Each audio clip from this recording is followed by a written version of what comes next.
কাজের সময় ভাই, কাজ ফুরালে আমি নাই। তো বন্ধুরা কেমন আছো সবাই? আশা করছি সবাই খুব ভালো আছো। আমার চ্যানেলে আরেকটা নতুন ভিডিওতে তোমাদের সকলকে অনেক বেশি ওয়েলকাম। তো চলো ভিডিওটা স্টার্ট করি, তারপর তোমাদের বলছি কথাগুলো। তো এই যে দেখো, আমি রেডি হয়ে গেছি, এখন বেরিয়ে যাব। এখন যাব হচ্ছে বাড়ি যাব, মানে আমাদের বাড়িতে যাব, মার কাছে যাব।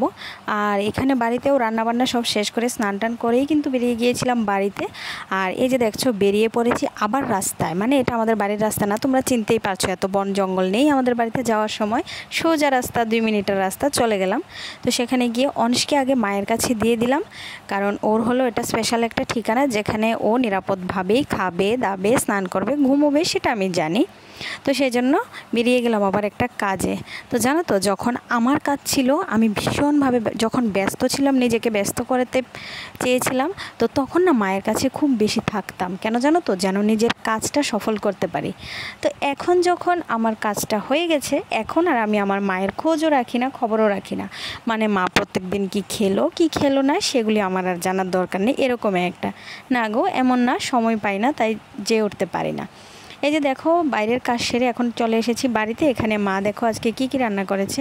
রান্না করেছে ইলিশ মাছ নারকেল দিয়ে, যেটা আমার ফেভারিট। তারপরে হলো ইলিশ মাছের মাথা দিয়ে কচু রান্না করেছে। তারপরে আছে তোমার ইলিশ মাছের ডিম দিয়ে আলু ভাজা করেছে।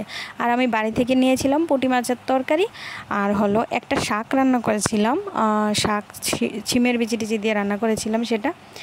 তো সেই সমস্ত দিয়ে দেখো আমাদের খাওয়া দাওয়া পুরো কমপ্লিট হয়ে গেছে। দুপুরবেলা দিয়েছিলাম একটা টানা একটা ঘুম, এসেছিল বৃষ্টি, তাই জন্য। আর এখানে দেখো, অংশ দিদুন বাড়ি যাবে, তারপর আবার ইচ্ছে মতো খেলাধুলা করবে না, সেটা তো হতে পারে না।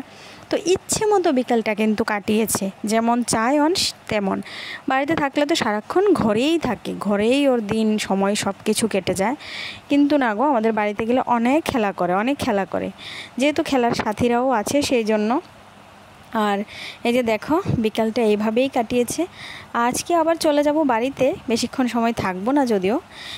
এই যে দেখো, এটা আবার রাত্রেবেলা হচ্ছে দেশি চিকেন। আর এই যে দেখো চিকেনটার অবস্থা, এগুলি কিন্তু ডিম। তো বেশ জমিয়েই কিন্তু রবিবারটা কাটিয়েছি। তোমরা কেমন কাটিয়েছো তোমরা জানাবে তো। আমার আজকে মানে কি বলবো, রবিবারটা তো দারুণভাবে কাটিয়েছি। সকাল থেকেই একদম ব্যস্ত ছিলাম, আর সকাল থেকেই মানে বলবো না, কি বলবো বলো তো, মানে এত ভালো দিন রবিবারটা ছিল আমার জন্য, মানে কি বলবো।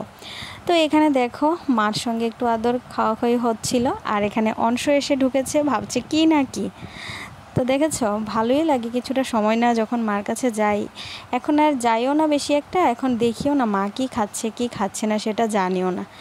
আর যখন দরকার ছিল তখন কিন্তু গিয়ে পড়ে থাকতাম, মাই রান্না করে খাওয়াতো সব কিছু যাই হোক। তো এখন দেখো রাত হয়ে গেছে, খাওয়া দাওয়া শেষ। দেখলেই তো চিকেন টিকেন দিয়ে ভাত খেয়েছি, এখন চলে যাব বাড়িতে। তো চলো বন্ধুরা বাড়িতে যাই, বাড়িতে গিয়ে তোমাদের সঙ্গে কথা হচ্ছে। এই ভিডিওটা আর এখানে এন্ড করছি না, একদম বাড়িতে গিয়েই কিন্তু এন্ড করব। তো চলো এখনের মতো টাটা। তো চলো বাড়ি যাওয়া যাক, তারপরে আবার কথা হচ্ছে তোমাদের সঙ্গে। তো কালকে মানে আমাদের বাড়ি থেকে আসার পরে আর ভিডিওটা কন্টিনিউ করার সময়ই পাইনি যে ব্লগটা এন্ড করব, সে কথা আমি ভুলেই গিয়েছিলাম। এখন আমি সকাল থেকে কি বলবো, অবসর এইমাত্র হয়েছি। এই যে অংশকে ঘুম পাড়িয়েছি, আমার অংশের স্নান টান সেরে, ওকে খাওয়ানো, পটি করানো, স্নান করানো, সব কিছু সেরে, রান্না বান্না সব কিছু সেরে তোমাদের দাদাভাই চলে গেছে স্কুলে। তো এখন আমি একটু ভাত টাত খেয়ে এসে ওকে ঘুম পাড়িয়ে এখন মাত্র এডিট করতাম বসেছি, তখনই দেখি যে না, আমি তো এটা এন্ডই করিনি, শেষই তো করিনি। তো ভাবলাম যে না, তোমাদের টাটা বাই বাইও বলি। আর ব্লগটা কেমন লেগেছে অবশ্যই আমাকে কমেন্ট করে জানিও। আর আশা করছি ছোট ছোট ব্লগই দেখতে পাবে, দেব। তো ভিডিওটা ভালো লাগলে অবশ্যই চ্যানেলটা সাবস্ক্রাইব করে পাশে থেকো। আর ভীষণ ব্যস্ত থাকি জানো তো, তারপরে ভিডিও করার, এখন তো রান্নাঘরের ভিডিও করার টাইমই পাই না, এতটা সময় কমে গেছে না। সকালবেলা ঘুম থেকে উঠে, সেই 5:30টায় ঘুম থেকে উঠে রান্না সেরে তারপর আমি অনুষ্কে নিয়ে স্কুলে যাই। তাহলে ভাবতে পারো আমি মোবাইলটা কখন ধরবো, মোবাইলটা মানে ধরার টাইমই পাই না। তারপর ওকে স্কুল থেকে নিয়ে এসে তারপর বাদ বাকি আরও অনেক কাজ থাকে, ওকে খাওয়ানো পড়ানো এইসব করতে করতে 12টা 1টা বেজেই যায় প্রত্যেকটা দিন। তো এরকমভাবে আর হয়ে ওঠে না আর কি। তো তাও চেষ্টা করছি তোমাদের সঙ্গে অল্প অল্প কিছু শেয়ার করি। তো চলো বন্ধুরা, আজকের মতো টাটা, ব্লগটা কেমন লেগেছে অবশ্যই কমেন্টে জানিও কিন্তু। বাই, সবাই ভালো থাকো।